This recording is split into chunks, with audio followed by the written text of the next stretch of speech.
జగన్ గారు నాకు tourism culture sports ఇచ్చి నిజంగా నన్ను ఆశీర్వదించారేమో అనిపించింది. నేను చాలా సందర్భాల్లో చెప్పాను కదా, నేను ఎలా ఉంటానో నా లైఫ్లో దానికి తగ్గట్టుగానే ఈ శాఖ ఉంది. సో అందరితో సరదాగా స్పోర్ట్స్ ఆడుతూ కల్చరల్ యాక్టివిటీస్ చేస్తూ టెంపుల్స్కి వెళ్తూ నా పని నేను చేసుకుంటూ వెళ్ళేదాన్ని. ఇప్పుడు నాతో పాటు అందరితో అవి చేయిస్తున్నాను. సో ఇప్పుడే కోలాటం ఆడాం అందరం కలిసి, చక్కగా మన పిండి వంటలు ఆంధ్ర పిండి వంటలు తిన్నాం. సో ఉయ్యాల ఊగాము అండ్ ఎడ్ల బండిని తోలాము. ఇంకా ఇప్పుడు ప్రైజ్ డిస్ట్రిబ్యూషన్ కోసం అందరూ వెయిట్ చేస్తున్నారు ఎవరెవరికి వస్తుందా అని చెప్పి. మీరు ఎలా ఫీల్ అయ్యారో చెప్పాలి. సో అంతకు ముందుకి ఇప్పటికి చాలా ఎంజాయ్ చేస్తారా? And first time new year celebrations కూడా మేమే స్టార్ట్ చేసాము. జగన్ గారికి చెప్తే ఆయన చిరునవ్వు నవ్వారు. అన్నారు గవర్నమెంట్ చేయొచ్చా అన్నారు. లేదు సార్, చాలామంది ఎక్స్పెక్ట్ చేస్తున్నారు, ఎక్కడికి వెళ్ళాలో వాళ్ళకి తెలియట్లేదు. సో మనం ఒక ప్లేస్ క్రియేట్ చేస్తే గవర్నమెంట్ తరఫున వాళ్ళు ఎంజాయ్ చేస్తారు అని అన్లిమిటెడ్ ఫుడ్తో కూడా మనం పెట్టాము. అందరూ కూడా ఆ రోజు బోటింగ్ చేసి డాన్స్ గీన్స్ అంతా చేసి ఎంజాయ్ చేస్తారు. ఇది టోటల్ డిఫరెంట్, ఫుల్ ట్రెడిషనల్గా మన పండుగలు మన సాంప్రదాయాలు పిల్లలందరికీ కూడా తెలిసే అవకాశం ఉంటుంది. లేకపోతే ఎక్కడో బుక్కుల్లో చదువుకోవటం, బుక్కుల్లో ఫోటోలు చూసుకోవడంతో సరిపోతుంది. సో మన కల్చర్ని మనం కాపాడుకోవాలి అంటే ఇలాంటివి మనం అరేంజ్ చేస్తే పిల్లలు చూస్తూ నేర్చేసుకుంటారు, తొందరగా క్యాచీగా ఉంటాయి. అండ్ వాళ్ళు అట్ ద సేమ్ టైం వాళ్ళు ఎంజాయ్ కూడా చేస్తారు. అండ్ ఇక్కడ పెద్దవాళ్ళు కూడా చూస్తారు కదా, ముసలి వాళ్ళు కూడా వచ్చారు. మళ్ళీ వాళ్ళకి పాత రోజులు గుర్తొచ్చాయి, అందరూ హ్యాపీగా ఫీల్ అయ్యారు. నేనైతే చాలా చాలా చాలా హ్యాపీగా ఉన్నాను. అండ్ దీన్ని ఇంకా డెవలప్ చేయడానికి చాలా స్కోప్ ఉంది. ఇప్పుడే ఒక రౌండ్ వెళ్ళొచ్చాము. సో డిస్కషన్స్ జరుగుతున్నాయి. విజయవాడ, వైజాగ్, తిరుపతి మనకి బాగా స్కోప్ ఉంది, ఈస్ట్ టు వెస్ట్.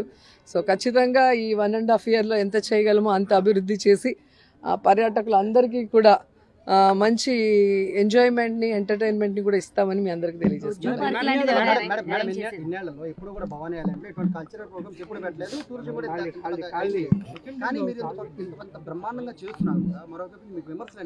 అది మామూలు అండి.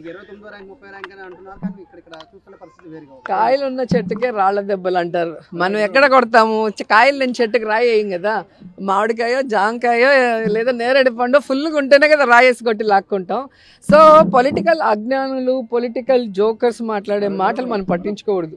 మీరు ఒక్కసారి యూట్యూబ్ కొట్టండి, నా గురించి వాళ్ళ ఇంట్లో వాళ్ళు చూసినా కూడా రక్తం కారుతుంది వాళ్ళ ముక్కుల్లో చెవుల్లో కూడా. అంత వల్గర్గా అంత చండాలంగా పెట్టడం అనేది చాలామంది చేస్తుంటారు. అది నాకు ఎలా తెలుసు అంటే, నాకు ఎవడో ఒకటి పంపిస్తారు, అమ్మ నీ గురించి ఇలా చేశారు, వాడిని కొట్టేయాలి, నరికేయాలి, పొడి చేయాలంటారు.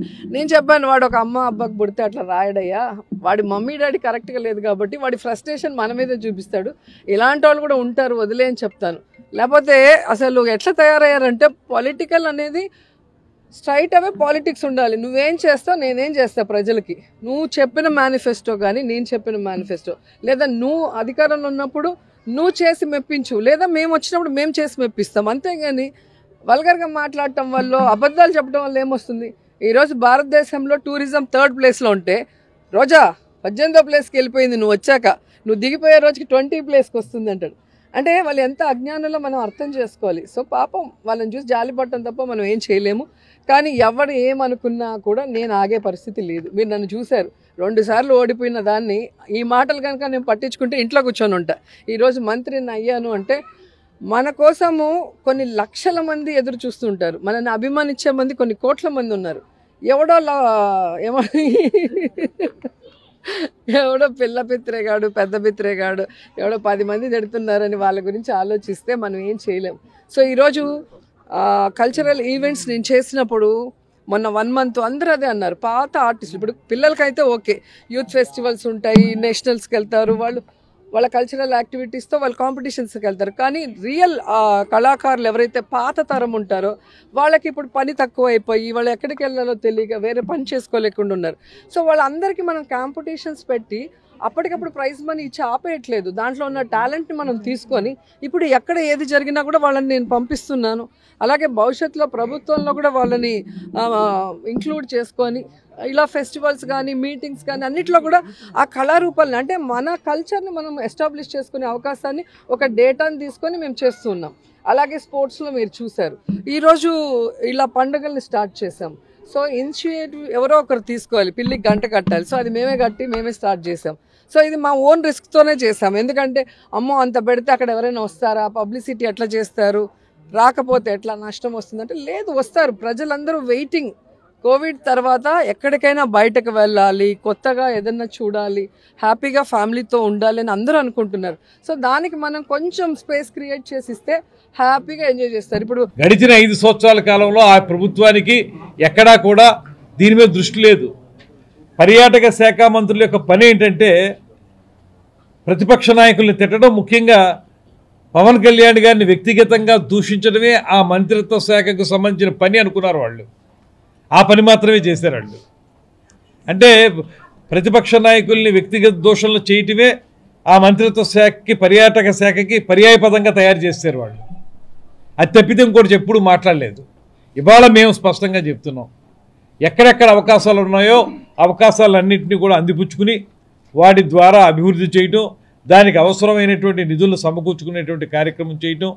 అదేవిధంగా ఇప్పుడే నేను తీసుకున్న మరో నిర్ణయం ఏంటంటే ఒక కాన్క్లేవ్ ఏర్పాటు చేసుకోవాలని.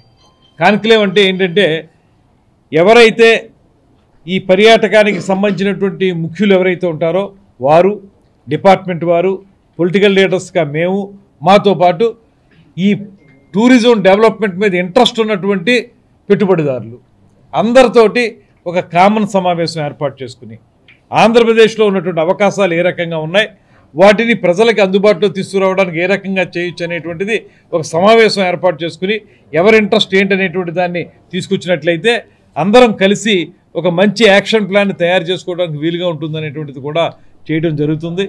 తిరుపతిని ఖచ్చితంగా ఒక పక్కన ఇది తిరుమల తిరుపతి దేవస్థానానికి సెంట్రల్గా ఉండి అనేక మంది భక్తులు వస్తూ ఉంటారు. ఆ టెంపుల్ టూరిజంని మిత్రులు కూడా చెప్పారు.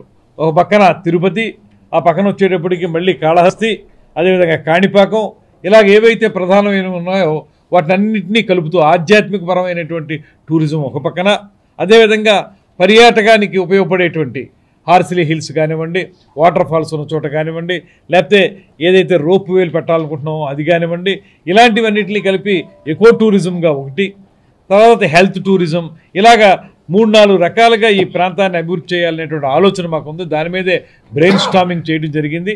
రాబోయే రోజుల్లో ఒక మంచి యాక్షన్ ప్లాన్ తయారు చేసుకుని ముఖ్యమంత్రి గారికి, ఉప ముఖ్యమంత్రి గారికి చెప్పి దాన్ని ఆమోదింపజేసుకుని ప్రైవేట్ పెట్టుబడిదారుని కూడా ఆహ్వానించి వారితో కలిసి ఒక సమగ్రమైనటువంటి పర్యాటక అభివృద్ధి కార్యక్రమాన్ని చేపడుతున్నాం.